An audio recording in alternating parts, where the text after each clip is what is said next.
Praise the Lord. जय मसीह की। एक बार फिर आपके बीच में उत्पत्ति किताब उसका दूसरा अध्याय। इससे पहले हम आगे चलें, दुआ करें। खुदावंद आपके निहायत शुक्रगुजार हैं। आज हम दूसरे चैप्टर की ओर चलते हैं। प्रभु आप हमारी मदद करें और जो भी आप समझाना चाहते हैं खुदावंद हमसे बात करें और समझाएं, ताकि खुदा हम सीख सके कि आप हमसे क्या कहना चाहते हैं। प्रभु यीशु मसीह के नाम से मांगते हैं, आमीन। Praise the Lord.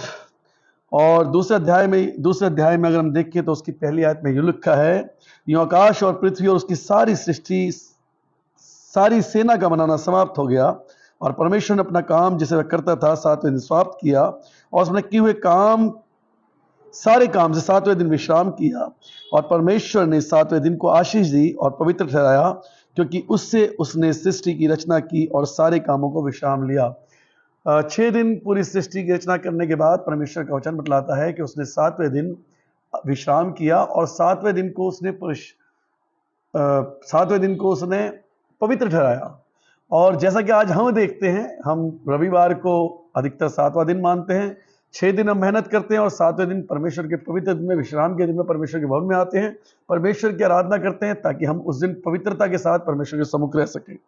उसका 4th आयत में लिखा है, आकाश और पृथ्वी की उत्पत्ति का वृत्तांत यह है कि जब वे उत्पन्न हुए, अर्थात जिस दिन यहोवा परमेश्वर ने पृथ्वी और आकाश को बनाया, तब मैदान में कोई पौधा भूमि पर ना था और ना मैदान में कोई छोटा पेड़ उदगा था, क्योंकि यहोवा परमेश्वर ने पृथ्वी पर जल नहीं बरसाया था और भूमि पर खेती करने के लिए मनुष्य नहीं था। तो भी कोहरा पृथ्वी से उठता था, जिससे सारी पृथ्वी सिंच जाती थी। परमेश्वर का वचन था, जब सारी चीजों की सृष्टि कर ली तो भी कोई ऐसा व्यक्ति नहीं था, मनुष्य नहीं था जो उस पृथ्वी को इस्तेमाल करता, उस पर खेती बाड़ी करता। परंतु फिर भी परमेश्वर ने उस भूमि को सिंचा हुआ बना दिया, सींच दी, ताकि जब मनुष्य का निर्माण हो सके, जब मनुष्य आए तो उस सिंची हुई भूमि से, उस उपजाऊ भूमि को इस्तेमाल कर सके और अपने लिए खाने का आहार तैयार कर सके।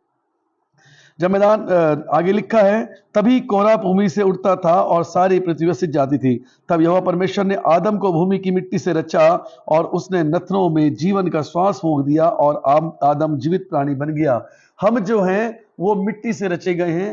अर्थात अगर आप देखें तो जो मनुष्य का जीवन है, जो मनुष्य का शरीर है, वो मिट्टी से रचा गया। और एक दिन जब ये अपनी ड्यूटी को पूरी कर लेता है, अपनी आयु को पूरी कर लेता है, तो इसको फिर दोबारा मिट्टी में मिला दिया जाता है, क्योंकि मिट्टी से बनाया गया है। लेकिन परमेश्वर ने अपनी अपनी सांस को मनुष्य में फूंक दिया। जिस दिन तक ये सांस हमारे अंदर है, उस दिन तक हम जीवित हैं। जिस दिन ये सांस निकल जाती है या आत्मा निकल जाती है, हम मृतक हो जाते हैं और मिट्टी मिट्टी में मिल जाती है, क्योंकि ये परमेश्वर के द्वारा इसी प्रकार रचा गया है। फिर यहोवा परमेश्वर ने पूर्व की ओर, उसके बाद लिखा है, आदम जीवित प्राणी बन गया और यहोवा परमेश्वर ने पूर्व की ओर अदन की वाटिका लगाई और वहां आदम को, जिसने उसने रचा था, रख दिया। और यहोवा परमेश्वर ने भूमि के सब भांति के वृक्ष जो देखने में मनोहर और जिनके फल खाने में अच्छे थे उगाए, और वाटिका बीच में जीवन का वृक्ष को और भले और बुरे के ज्ञान के वृक्ष को मिलाया।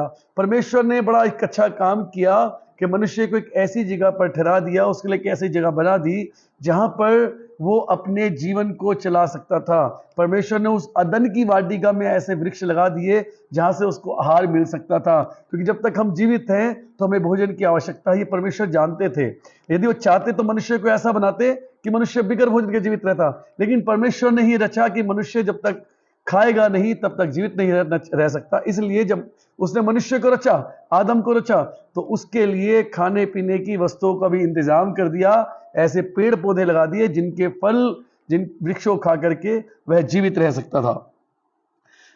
और साथ में एक काम और किया, उसने एक वृक्ष लगा दिया जिसको जीवन और मृत्यु का वृक्ष, जिसको ज्ञान भले बुरे का वृक्ष इत्यादि भी कहा जाता है। और परमेश्वर ने एक ही बात कही, जब वृक्ष लगा दिया, तो उसमें आगे देखेंगे हम, परमेश्वर ने कहा कि इसके फल को नहीं खाना।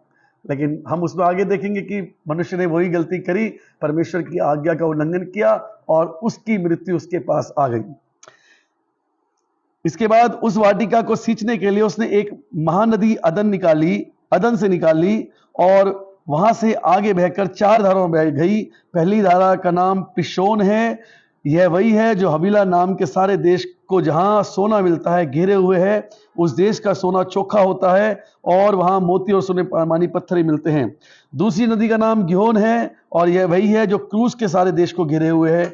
और तीसरी नदी का नाम हिद्देकल है, यह वही जो शूर्स के पूर्व की ओर बहती है। और चौथी नदी का नाम फरात है। इस प्रकार परमेश्वर ने उस अदन की वाटिका के चारों ओर एक महानदी निकाली जो आगे जाकर के 4 नदियों के रूप में बन गई, जिसको पिशोन कहते हैं और जिसको गिहोन कहते हैं, जिसको हिदेकल कहते हैं और जिसको फरात कहते हैं। अर्थात एक नदी से 4 नदियां निकली जो आज के दिन भी पाई जाती हैं, जो देशों में अलग अलग जगहों पर पाई जाती हैं। तब यहोवा परमेश्वर ने आदम को लेकर अदन की वाटिका में रख दिया और उसमें, ताकि वह उसमें काम करे और उसकी रक्षा करे। क्योंकि जो अदन की वाटिका थी, परमेश्वर तो घूमने आते थे और परमेश्वर चाहते थे कि आदम उसमें रहे और उसकी रक्षा भी करे। और यहोवा परमेश्वर ने आदम को यह आज्ञा दी, तू इस वाटिका के सब वृक्षों खा, बिना खटके खा सकता है, पर भले और बुरे के ज्ञान का वृक्ष जो वृक्ष है उसका फल तू ना खाना, क्योंकि जिस दिन उसका फल खाएगा उस दिन अवश्य मर जाएगा। परमेश्वर ने अदन की वाटिका में एक योजना के तहत इस वृक्ष को लगाया कि परमेश्वर चाहते थे कि मनुष्य उस फल को खाए। यदि परमेश्वर ना चाहते तो उस वृक्ष को ना लगाते, क्योंकि परमेश्वर हमारे ईमान को परखना चाहते हैं, क्योंकि परमेश्वर हमारे वायदों को परखना चाहते हैं। परमेश्वर ने एक बात आदम से कही, सिर्फ एक बात, तू सब कुछ खा लेकिन इस वृक्ष के फल को ना खाना। और ये भी साथ में कह दिया कि जिस दिन तू खाएगा उस दिन मर जाएगा। कई बारी हम लोग, परमेश्वर हमसे जो चाहते हैं, हमें कहते हैं कि काम नहीं करना, लेकिन हम आद बदाकर करते हैं और इसलिए हम विपरीत परिस्थितियों में फंस जाते हैं। इस कारण परमेश्वर ने जो आज्ञा दी है हमें उसको मानना चाहिए, क्योंकि परमेश्वर का वायदा है कि वो जब तक आप उसके पीछे चलेंगे आपको ना छोड़ेगा और ना आपको त्यागेगा।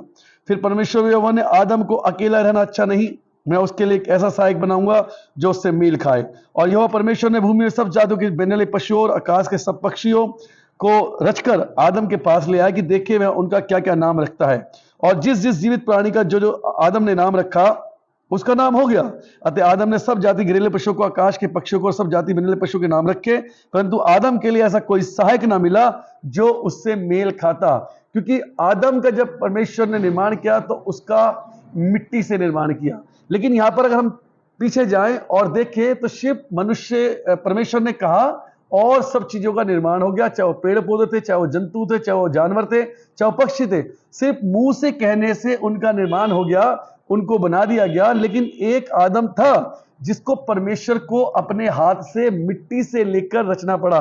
इस कारण परमेश्वर उन सब चीजों को मनुष्य के सामने तो लिया आया, आदम के सामने तो लिया आया, लेकिन कोई भी ऐसा नहीं था जो आदम से मेल खाता। इसलिए आदम अकेला का अकेला रह गया। तब यहोवा परमेश्वर ने आदम को गहरी नींद में डाल दिया और जब वह सो गया तो उसकी एक पसली निकालकर उसकी जगह मांस भर दिया। तब परमेश्वर ने फिर एक योजना बनाई। परमेश्वर ने मनुष्य को, आदम को गहरी नींद में डाल दिया और उसकी एक पसली निकाल करके, लिखा है, आदम से निकाली और स्त्री बना दिया और उसको आदम के पास ले गया। जब आदम सो रहा था तो उसकी पसली निकाली और परमेश्वर ने क्रिएट किया, उसमें भी शायद अपनी आत्मा फूकी। बनाया आदम की हड्डी से था, क्योंकि मिट्टी थी, मिट्टी भी हड्डी होती है, हड्डी को भी मिट्टी में मिलना होता है, पर वो गलती देर से है। इसलिए परमेश्वर ने आदम में से हड्डी को निकाला, पसली को निकाला और उससे नारी का निर्माण किया और उसमें भी अपनी आत्मा फूकी और लिखा है वह आदम के पास ले आया।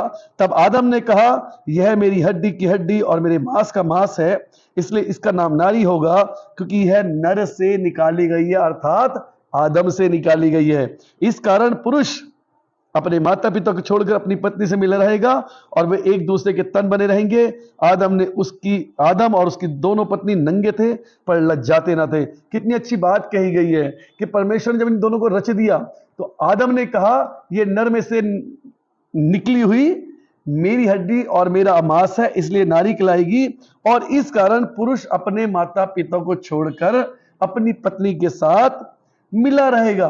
आज माँ बाप 25 साल 30 साल 20 साल बच्चे को पालते हैं और उसकी शादी करते हैं। उसकी शादी हो जाती है तो एक साइड अपने माँ बाप को और एक साइड अपनी पत्नी को रखता है, और शायद अपने माँ बाप से ज्यादा अपनी पत्नी से प्यार करता है। माँ बाप नाराज हो जाते हैं, लेकिन ये बात खुदावंद की ओर से है, वचन की ओर से है कि जो मनुष्य है, जो आदम है, वो अपनी पत्नी से मिला रहेगा और वो एक तन बने रहेंगे। परमेश्वर की ओर से पत्नी को जोड़ा गया है, नारी को जोड़ा गया है, आदम को नारी से मिलवाया गया ताकि वो एक तन रहे, एक दूसरे के साथ मिले रहे।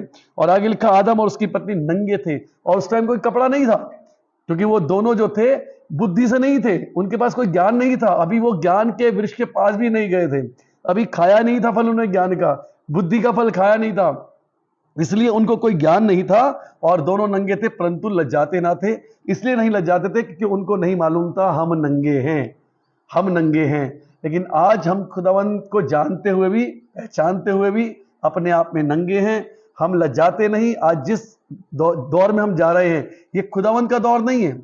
वो दौर और था क्योंकि उस टाइम बुद्धि नहीं थी, लेकिन आज खुदावंद ने हमें समझ दी है। आज हमें अपने आप को ढकना है उन पापों से, उन बुराइयों से, उन व्यभिचारों से, उन गलतियों से जो हमें परमेश्वर से दूर करती हैं। आदम और हव्वा ने वही गलती की जो खुदावंद नहीं चाहते थे, इसलिए खुदावंद आदम और हव्वा से दूर हो गए। आज हम अपने आप को टटोलें कि क्या हम नंगे हैं या हम वस्त्रों में हैं, क्या हम खुदा के अनुसार हैं या अपना जीवन जी रहे हैं। प्रभु इस सेकंड चैप्टर के द्वारा आपको मुझे बड़ी आशीष दे। Praise the Lord.